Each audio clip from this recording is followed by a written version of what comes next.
Nggak berasa ya, libur telah usai, libur panjang nih. Kira-kira habis-habisan nggak ya uang di kantong?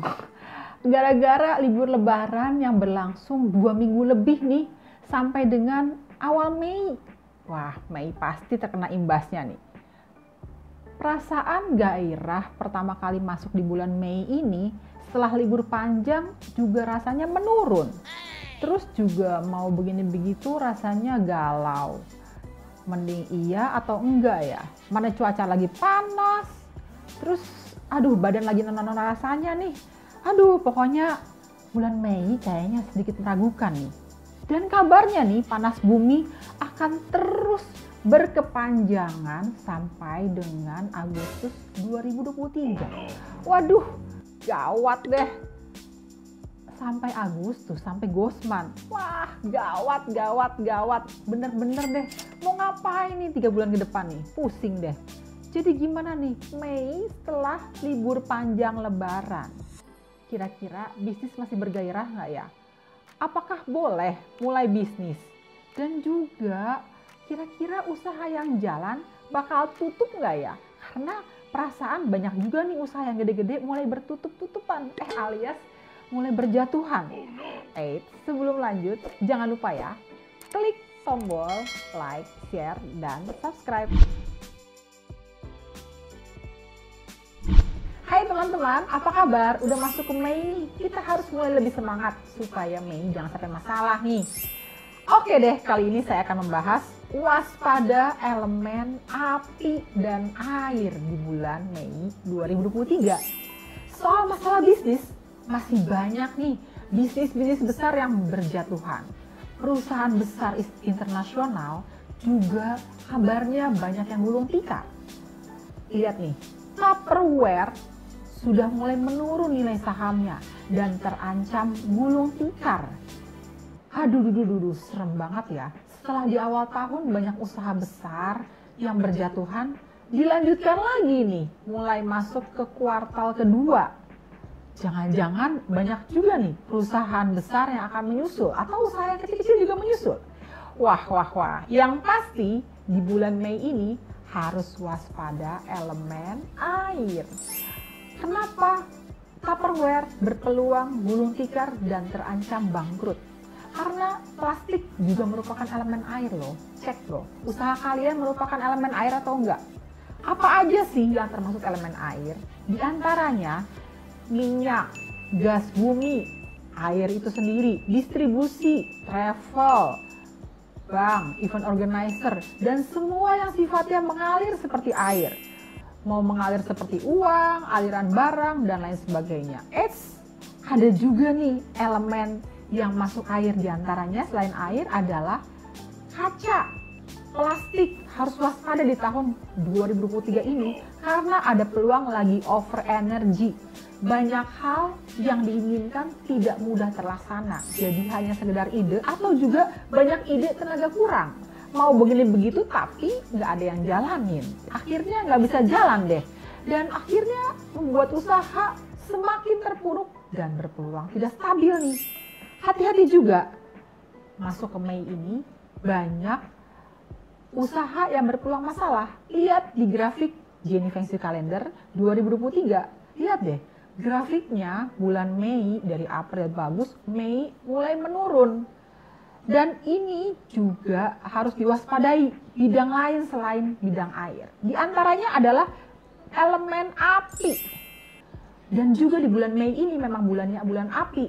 Banyak hal yang tiba-tiba terjadi di Mei yang tak terduga dan bisa buat masalah besar nih. Hati-hati ya buat teman-teman yang mau melakukan langkah besar di bulan Mei. Dan selain Mei adalah bulannya api, dampaknya adalah energi di bumi jadi panas, over energi juga nih. Lihat aja sekarang cuaca lagi panas-panasnya. Apalagi terdukung memang Mei elemennya adalah api. Mei, Juni itu elemennya api. Jadi makanya nih panas sangat tinggi banget. Dan ingat, usaha yang berpeluang api juga berpeluang masalah. Selain itu juga elemen api berpeluang masalah nih. Kira-kira apa ya masalah dengan api? Yang pasti terjadi ketidakseimbangan alam nih. Bisa juga panas bumi. bisa juga kebakaran hutan, panas bumi, dan belum lagi masalah-masalah api lainnya seperti gunung yang mengeluarkan panasnya. Aduh, serem deh. Pokoknya di bulan Mei dan Juni, api sedang over energy juga nih, selain air juga out of control. Dan harus hati-hati, ada hal tiba-tiba terjadi juga, diam-diam menghanyutkan nih. Jangan sampai terjadi masalah alam seperti kebakaran hutan, ataupun juga gunung yang mengeluarkan panas buminya. Dan juga buat kamu semua yang mau traveling di bulan Mei Juni, hati-hati ya. Karena api dan air lagi masalah nih. Jangan-jangan Gunung Merapi juga bisa bermasalah nih. Dan ingat, jangan traveling ke tempat seperti gurun yang panas-panas atau juga ke Gunung Merapi. Dan masih banyak hal-hal lain yang berhubungan dengan elemen panas bumi. Waspada dan hati-hati elemen air dan elemen api masalah nih. Usaha yang berhubungan dengan elemen api juga berpeluang masalah nih. Hati-hati yang berhubungan dengan reksadana, saham, investasi, ataupun juga hal-hal yang sifatnya spekulatif. Dan kira-kira di bulan Mei ini sio-sio apa ya yang harus waspada? Hati-hati amsyong. Karena kan saya bilang tadi, Mei banyak hal tiba-tiba terjadi, pengeluaran tak terduga tiba-tiba, ataupun juga masalah tiba-tiba dalam kehidupan.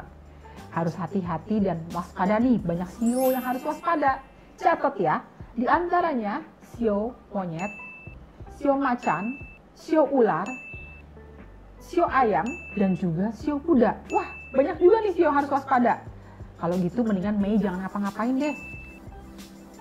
Dan jangan melakukan hal-hal yang berisiko. Jangan memulai usaha, jangan memperluas usaha, jangan juga pindah rumah, jangan juga mulai bangun rumah atau renovasi. Mau menikah? Tahan dulu, karena api lagi besar nih, nantinya berpeluang emosi dan daripada galau jadi masalah. Pokoknya di bulan Mei jangan melakukan langkah besar apapun juga. Investasi juga harus ditahan ya. Ada sio-sio sih yang cukup oke, tapi cuma 2. Sio kerbau dan sio kambing. Yang lain gimana? Yang lain sio-sionya netral-netral aja nih. Seperti sio babi, sio tikus, sio kelinci, sio naga, sio anjing. Semuanya biasa aja. Jadi artinya Mei cenderung biasa aja dan bahkan berpeluang masalah. Tetap harus hati-hati ya. Kira-kira cuan bisnis apa ya yang cukup oke di bulan Mei ini? Yang masih cukup oke adalah logam. Seperti contohnya e-commerce, telekomunikasi, otomotif, dan lain sebagainya. Selain itu juga tanah, seperti properti, asuransi, developer masih oke. Jadi tetap waspada ya, karena Mei bulan yang diam-diam menghanyutkan nih. Seperti apa yo? Jadi gimana rencana di bulan Mei ini? Apa yang akan kamu lakukan? Tetap waspada ya, jangan sampai terjadi masalah. Berikut adalah tips-tips di bulan Mei 2023. Hati-hati bisnis bidang air seperti distribusi, bank, event organizer, gas, minyak, plastik, kaca, dan lain sebagainya. Hati-hati juga bisnis api seperti restoran, kafe, saham, marketing, investasi, dan lain sebagainya. Perluasan usaha, pindah kerja, pindah rumah, menikah, aduh, tahan dulu, jangan dilakukan di bulan Mei ya. Traveling, jangan traveling di tempat yang aneh-aneh deh, dan juga jangan jauh-jauh dulu. Investasi bulan Mei, sebaiknya tahan dulu deh, jangan melakukan investasi besar di bulan Mei. Dan harus bisa mengatur keuangan. Jangan sampai terjadi pengeluaran tak terduga tiba-tiba dan akhirnya bawa masalah keuangan deh. Oke deh teman-teman, sekian dulu episode waspada elemen air dan api di bulan Mei. Jangan lupa saksikan terus Jenny Feng Shui, like, share, dan subscribe. Jenny Feng Shui, Friends for Life.